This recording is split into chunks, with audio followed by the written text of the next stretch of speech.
Todo lo que es extraordinario, todo lo creado, lleva el sello milagroso de la vida.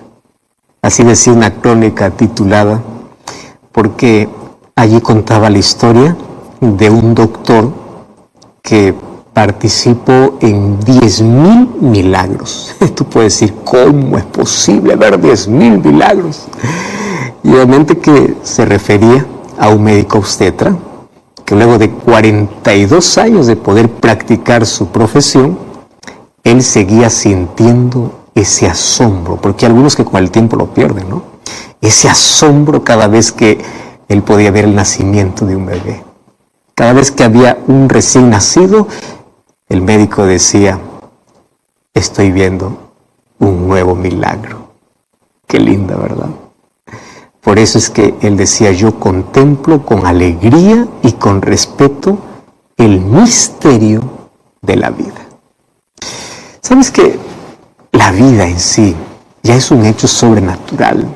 Desde que abrimos los ojos tenemos que agradecer a Dios. Jamás podremos explicar la grandeza o describir o explicar adecuadamente cómo viene el milagro de la vida. ¿Cómo un ser humano se puede formar en el vientre de una madre órganos, sistemas, cerebro, para que funcione bien? Esto realmente es un milagro. Ahora, si esto se revela como algo que no se puede conocer a detalles, ese milagro en el mundo natural, en el mundo físico, también existe un nacimiento espiritual. Pero quiero que entiendas, si la vida física ya trae un misterio, pues ahora también hay un misterio en la vida espiritual. A eso se llama un nuevo nacimiento. La facultad que el ser humano tiene de poder pensar con nobleza, de sentir diferente, de tener la capacidad de abnegación, capacidad de amar, de vivir de una forma sabia, correcta, desinteresada, de hacer el bien para los demás, de practicar la pureza y la lealtad. Esto no es natural. Esto significa un milagro extraordinario. Y ese milagro, aun cuando se origina en el ser humano, no viene del ser humano, porque el ser humano no puede generar por sí mismo ese milagro. Esa vida abundante y generosa está más allá de nuestro alcance, de nuestra capacidad. Fíjate, el ser humano puede tener elevada cultura, puede dominar todas las ciencias que quiera, puede saber de arte, de letras, puede tener todos los títulos, todos los diplomas, puede ocupar la posición más destacada en cualquier actividad de esta vida, puede tener la cantidad de dinero que tenga, pero ninguna de estas cosas son suficientes para tener una nueva naturaleza, una vida espiritual. Ahora, si falta lo esencial, pues es como si tuvieras nada. ¿De qué sirve todo lo que tengas en la vida cuando finalmente se va a perder y se va a quedar para otra persona? Lo que tú necesitas es un milagro. Tú necesitas una nueva vida. Tú necesitas el milagro de nacer de nuevo. ¿Me estás entendiendo? Estoy hablando para ti que eres arquitecto, que eres médico, que eres educador, que eres ingeniero, para ti que eres contador, administrador, eres catedrático, tienes todo. No, espera. Si te falta el nuevo nacimiento, te está faltando lo más importante. Y ahí viene la pregunta. ¿Cómo yo puedo lograr ese nuevo nacimiento? Eso es lo que vamos a hablar hoy. ¿Por qué razón? Porque la descripción más abundante que tenemos sobre el nuevo nacimiento lo encontramos en la Biblia. Y lo encontramos en el libro de Juan, capítulo 3. ¡Wow! Ese capítulo tenemos que leerlo varias veces. Porque aquí aparece en escena un hombre llamado Nicodemo. ¿Y quién era Nicodemo? Nicodemo era un hombre respetable. Nicodemo era un príncipe de los judíos. Nicodemo era fariseo, era maestro de la ley, era una persona intachable, era miembro del Sanedrín. O sea, por fuera era el hombre más aplaudido, más privilegiado, por fuera era el hombre más satisfecho, más lleno, pero por dentro era vacío. No pienses que aquellas personas que aparentemente tienen todos los privilegios son felices, o aquellos que alcanzaron gran éxito en la vida son felices. Nicodemo era rico, Tenía buena familia, tenía riqueza, tenía poder, tenía influencia, tenía todo.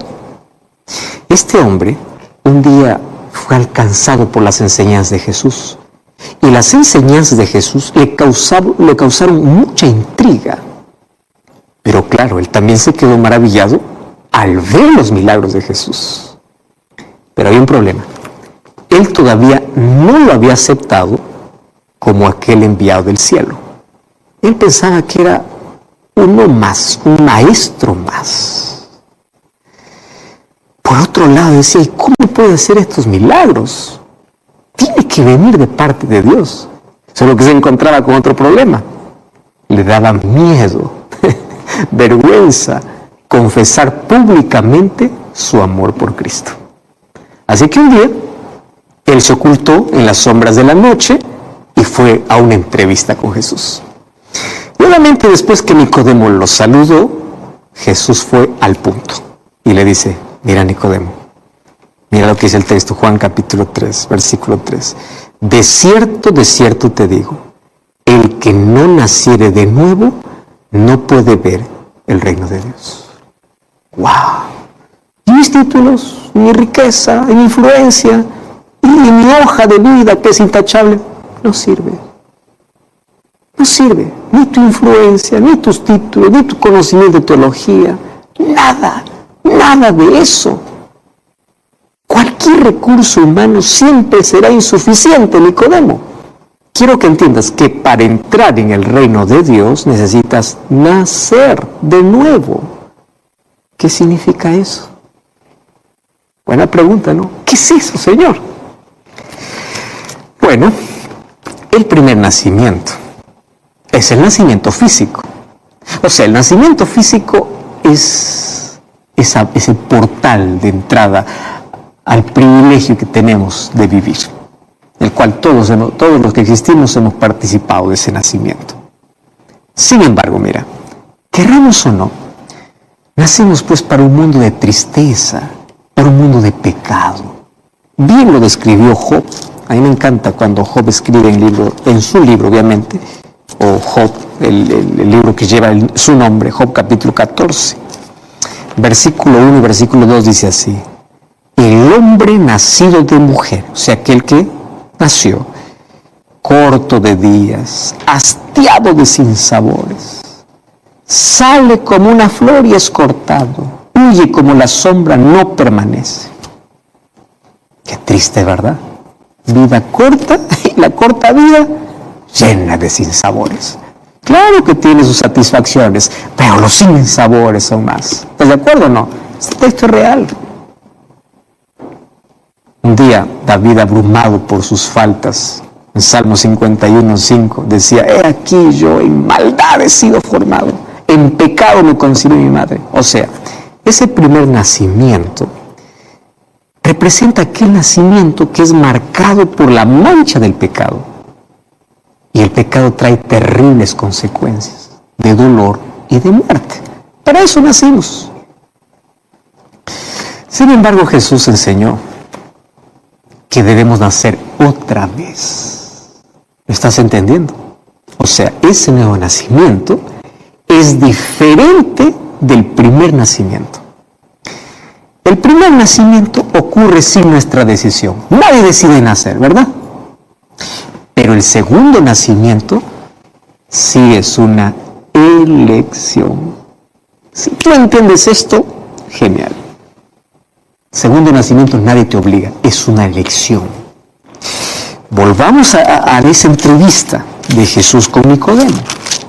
Juan capítulo 3, versículo 4 hasta el versículo 7. Y allí dice así, Nicodemo le dice: ¿cómo puede un hombre nacer siendo viejo? ¿Acaso puede entrar de nuevo al vientre de la madre? Tú sabes que entre los profundos conceptos aquí presentados por Jesús, obviamente se destaca la oposición que existe en una lucha, a lo cual Jesús los llama las obras de la carne y las obras del Espíritu. A mí me encanta porque aquí Jesús muestra estos dos mundos, una guerra entre la carne y el espíritu. Pastor, ¿dónde está eso? Aquí Jesús le dice en el versículo 6, lo que es nacido de la carne, carne es, y lo que es nacido del espíritu, espíritu es.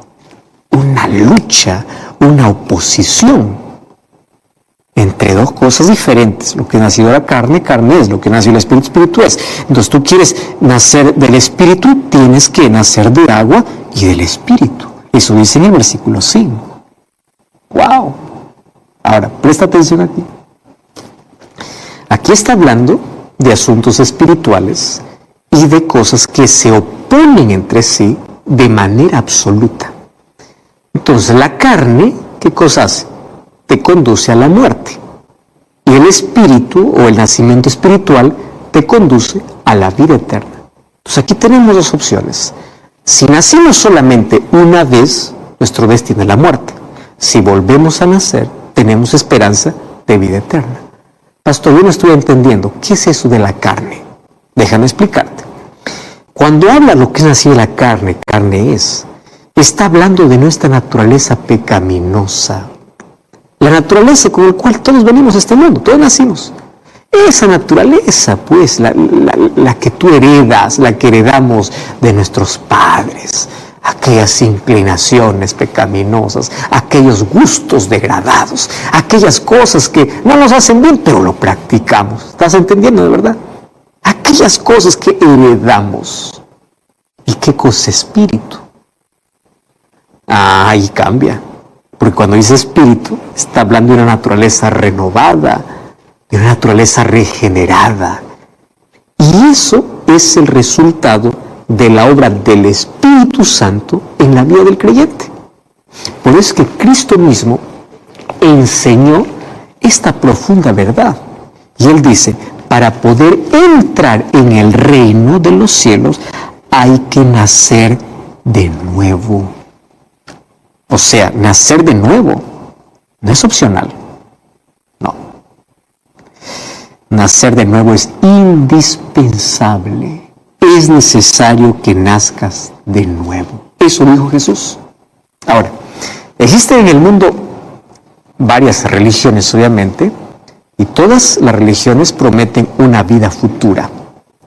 Pero quiero que entiendas que en el cristianismo demanda de una necesidad de un nuevo nacimiento ahora. ¿Correcto? Es que en el futuro va a cambiar. El nuevo nacimiento tiene que ocurrir ahora. Si quieres entrar al reino de los cielos, nace de nuevo. Entonces, a menos que el hombre no nazca de nuevo, o sea, ¿qué significa? A menos que el ser humano reciba un nuevo corazón. ¿Qué significa un nuevo corazón? Un cambio de mente, cambio en sus deseos, que le pueda guiar una vida nueva. A menos que ese milagro no suceda, no puede ver el reino de Dios. Parece muy fuerte, ¿verdad? Pero es lo que Jesús dice. Nace de nuevo. Ahora, existen tres áreas de la personalidad en las cuales tú y yo necesitamos nacer de nuevo. O sea, tienen que ser renovadas. Cosas carnales que tienen que ver con nuestra naturaleza pecaminosa tienen que ser transformadas. Y eso es la buena nueva del Evangelio. La buena nueva del Evangelio es que Cristo quiere restaurar su imagen perfecta en mi vida. Aquella imagen que el pecado manchó. Salvación significa restauración.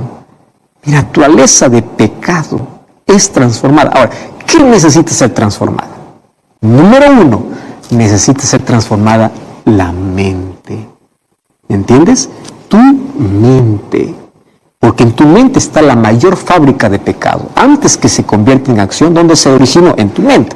Pastor, yo no puedo controlar mi lengua porque siempre hablo. El problema no es tu lengua, el problema es tu cabeza. Pastor, yo no puedo allí retenerme, yo no puedo tener dominio. El problema no es lo que hace, el problema es lo que piensas. Entonces, Dios quiere transformar tu mente. Cuando dice la Biblia, dame tu corazón, está diciendo, dame tu mente. Yo quiero ocupar un lugar en tu mente. Y lo que dice el libro de 1 de Corintios capítulo 2. 1 de Corintios capítulo 2, versículo 14. Este texto es extraordinario. Allí dice, el hombre natural, o sea, carnal, ya entiendes qué cosa es carnal, ¿verdad? Nuestra naturaleza pecaminosa, no percibe las cosas que son del Espíritu, porque aquellas cosas tienen que discernirse espiritualmente. Este texto es extraordinario. O sea, con esta naturaleza de pecado, de forma natural, no podemos entender asuntos espirituales. No podemos entender la salvación, no podemos entender las profecías, no podemos entender nada de la Biblia.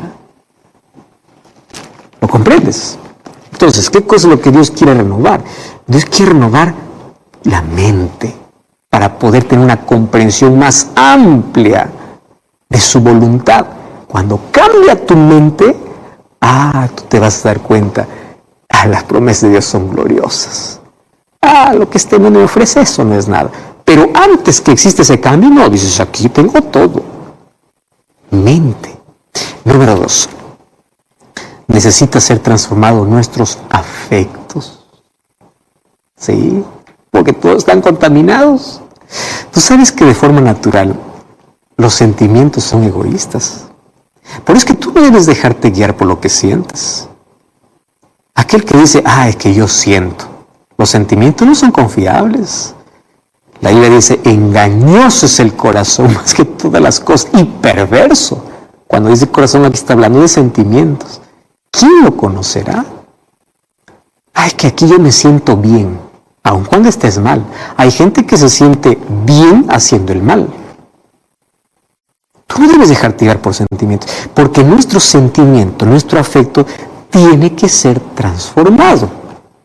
Mira lo que dice el libro de Primera de Juan, capítulo 2, versículo 15 y versículo 16. No améis al mundo ni las cosas que están en el mundo. Si alguno ama al mundo, el amor del Padre no está en él. Porque todo lo que hay en el mundo son los deseos de la carne, los deseos de los ojos, la vanagloria de la vida. No proviene del Padre, sino del mundo. ¿Lo entendiste? Nuestros sentimientos naturales, pues son sentimientos sensuales, son impuros y necesitan ser renovados. Y en tercer lugar, lo que necesita ser renovado es nuestra voluntad. ¿Correcto? Vamos a un repaso. ¿Qué es lo primero que necesita ser renovado? La mente. Número 2, sentimientos o deseos. Y número 3, voluntad. Entonces, el ser humano, en su estado carnal, tiene una voluntad moribunda. Es incapaz de cumplir sus propósitos. Mira, te voy a hacer un ejemplo. Llega el 31 de diciembre. A partir del 1 de enero, ni un cigarro más. A partir del 1 de enero, yo no voy a comer más lo que me hace daño. A partir del 31 o del 1 de enero va a cambiar. ¿Cuánto dura? Dime cuánto dura. ¿Por qué? Porque su voluntad es débil. No puede liberarse de los vicios. Puede tener los mejores deseos, pero no puede cambiar. Y el apóstol Pablo lo experimentó inclusive en su propia vida. Romanos capítulo 7, versículo 18 y versículo 19. Es extraordinario lo que él dice. Romanos capítulo 7, versículo 18. Él dice, yo sé que en mí es esto, en mi carne, ya te dije carne, naturaleza pecaminosa, naturaleza carnal, no muere el bien, porque el querer el bien está en mí, pero no el hacerlo. O sea, yo quiero, pero no lo hago. ¿Por qué él dice? Porque yo no hago el bien que quiero, sino el mal que no quiero, eso hago. ¿Qué te ha pasado eso? ¿Qué lucha, verdad? Porque ¿cuál es el problema? Tenemos una voluntad debilitada. Buenos deseos, pésima voluntad. Entonces, pues no sirve para nada. Entonces, es capaz el ser humano de poder cambiar su naturaleza, es capaz de poder cambiar sus propios deseos, su propia voluntad. No, no se puede. Humanamente es imposible. Por eso es que esto es un milagro de Dios. ¿Sabes qué? Es increíble que cuenta una historia que en cierto país se quiso corregir a todos sus habitantes por el poder de la fuerza, ¿no? Porque ellos pensaron que la fuerza era el recurso para poder mantener la disciplina y el orden. Así que las autoridades allí colocaron una ley. Y en esa ley decía así: aquellos que cometen por primera vez un robo, se les va a cortar una oreja. Y aquellos que vuelven a robar, se les va a cortar la otra oreja. Aquellos que roban por tercera vez, se les va a cortar la mano. Las leyes eran rígidas. Ahora, ¿tú sabes a qué extremo llegó? Muchos de los que caminaban por las calles estaban sin orejas y sin manos. ¿Pero qué crees? Continuaban los robos. Los crímenes continuaban. ¿Por qué? Porque está comprobado que es imposible transformar a una persona por medio de la fuerza. Es más, se multiplican las cárceles, las condenas pueden ser cada vez más rigurosas, pero eso no cambia la conducta de nadie. Ni la fuerza, ni la educación, ni el poder de la voluntad, ni todos los factores externos, todo lo que tú quieras usar, nada de eso es capaz de poder cambiar a una persona. Yo conozco personas con títulos, con grados, con dinero, que tienen una lucha y no pueden cambiar. ¿Sabes por qué? Porque la transformación es sobrenatural. Y eso ocurre dentro del corazón. O sea, el secreto de una vida nueva y abundante solo es Cristo. Entiéndelo. Cuando entiendes esto, ya te libro de tantas batallas. Y ahí viene la pregunta: ¿cómo yo puedo recibir a Jesús? ¿De qué manera Él puede obrar en mí, trayendo la naturaleza espiritual? Para eso vamos a Juan capítulo 14. Juan capítulo 14, versículo 17 y versículo 18 encontramos una respuesta extraordinaria. Allí dice: el Espíritu de verdad, el cual el mundo no puede recibir porque no le ve ni lo conoce, pero vosotros le conocéis porque mora con vosotros y estará en vosotros. No os dejaré huérfanos, vendré a vosotros. ¿Qué quiere decir esto? Cristo viene a nosotros por medio del Espíritu Santo. Y el único modo como Cristo vive en el ser humano es a través del Espíritu Santo. ¿Y cuál es la obra del Espíritu Santo? La obra del Espíritu Santo no es hacerte hablar en lenguas. La obra del Espíritu Santo no es picos de sensaciones y emociones. La obra del Espíritu Santo es múltiple. Por ejemplo, en la Biblia yo encuentro: el Espíritu Santo consuela. Juan capítulo 14, versículo 16. El Espíritu Santo enseña. Eso dice Juan capítulo 14, versículo 26. Él os enseñará. El Espíritu Santo guía. ¿Entiendes? Eso dice Juan capítulo 16, versículo 13. El Espíritu Santo glorifica a Cristo. Eso dice Juan 16, 14. Glorifica. Pero Juan 16, 8 dice que el Espíritu Santo convence de pecado. Todas esas cosas son la obra del Espíritu Santo. Te enseña, te guía, te consuela, te muestra a Cristo. Esa es la obra del Espíritu Santo. Ahora, una de las obras más significativas del Espíritu Santo es esta de convertir. ¿Qué es conversión? La regeneración del ser humano. De poder producir en nuestra vida un nuevo nacimiento. O sea, eso no es tu trabajo. Tu trabajo es aceptar que Dios pueda trabajar en ti. Eso es todo. ¿Cómo lo hace Dios? Mira, el libro de Tito nos enseña una lección importantísima. Tito capítulo 3, versículo 3 hasta el versículo 5. Tito 3, versículo 3 dice así: cuando se manifestó la bondad de Dios nuestro Salvador y su amor para los hombres, porque nosotros dice que éramos en otro tiempo insensatos y rebeldes. Pero aquí me encanta: pero por el lavamiento de la regeneración y la renovación del Espíritu Santo venimos a ser justificados. O sea, la intervención del Espíritu Santo en la vida de un ser humano marca dos etapas totalmente diferentes. Presta atención. Antes de la llegada del Espíritu Santo, ¿qué cosa abunda? El pecado, la condenación, la culpa. Y después que llegue el Espíritu Santo, ¿qué cosa viene? la limpieza, la regeneración, la renovación. Y el Espíritu Santo trabaja en dos direcciones. Antes de que lo aceptes, trabaja para convencerte. Una vez que aceptas a Cristo en tu vida, trabaja para transformarte. Primero trabaja de afuera hacia adentro para convencerte, luego de adentro hacia afuera para transformarte.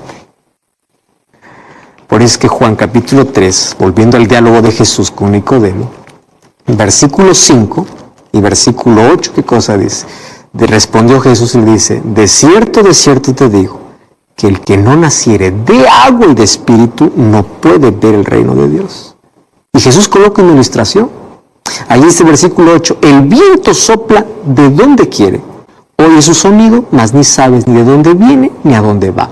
Así es todo aquel que es nacido por el Espíritu Santo. Ahora, para allí porque aquí viene una revelación importantísima de parte de Dios.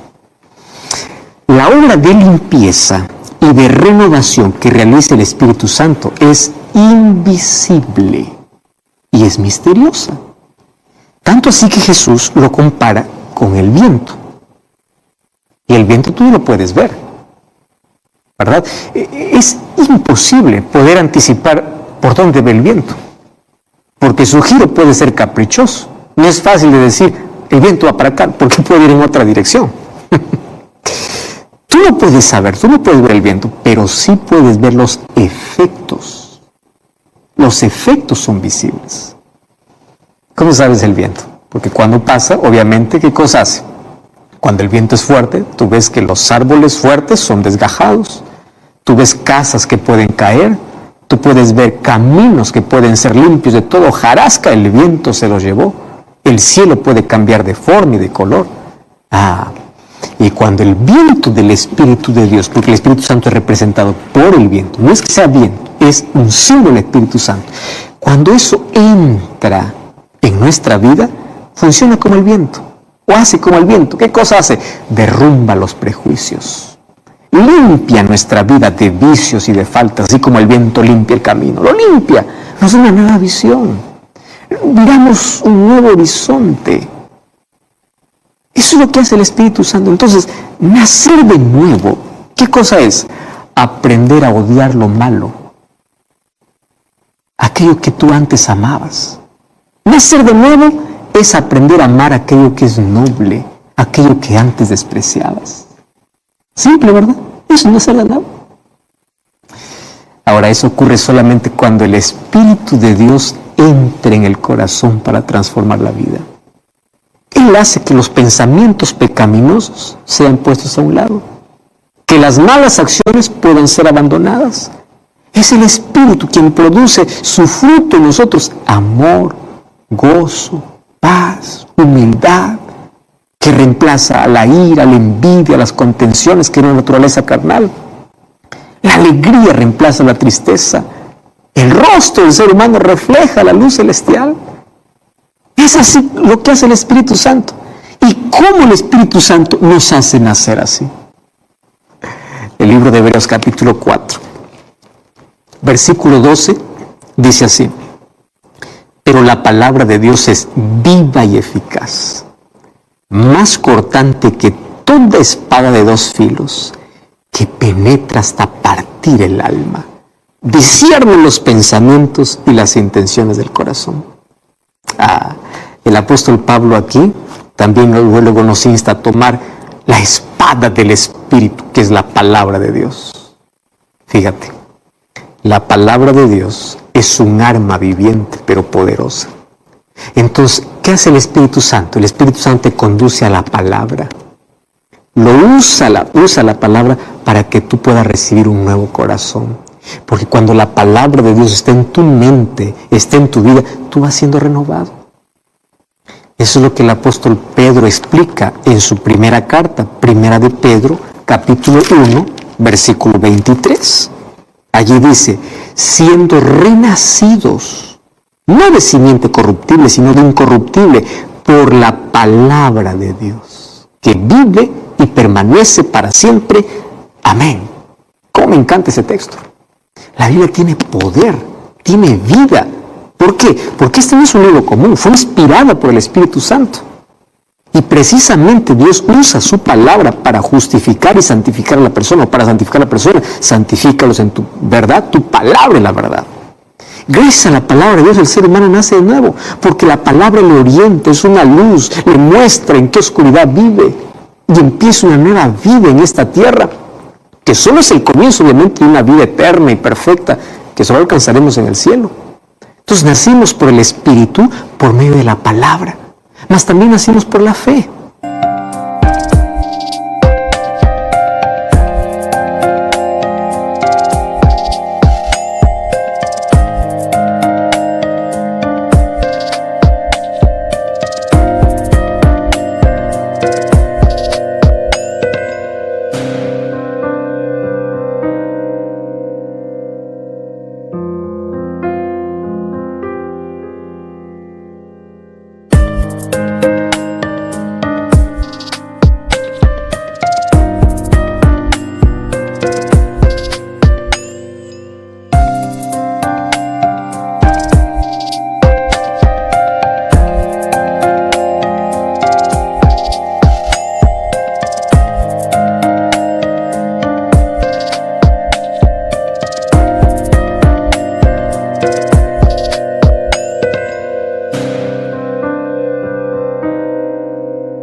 La conversación de Cristo con Nicodemo llega a un punto culminante. Jesús le había declarado a este fariseo que solo el Espíritu Santo le podría hacer nacer de nuevo. Y parecía que Nicodemo todavía no entiende muy bien. Por eso le pregunta por segunda vez, ¿cómo puede hacerse eso? Y a mí me encanta la respuesta de Jesús ante la segunda pregunta.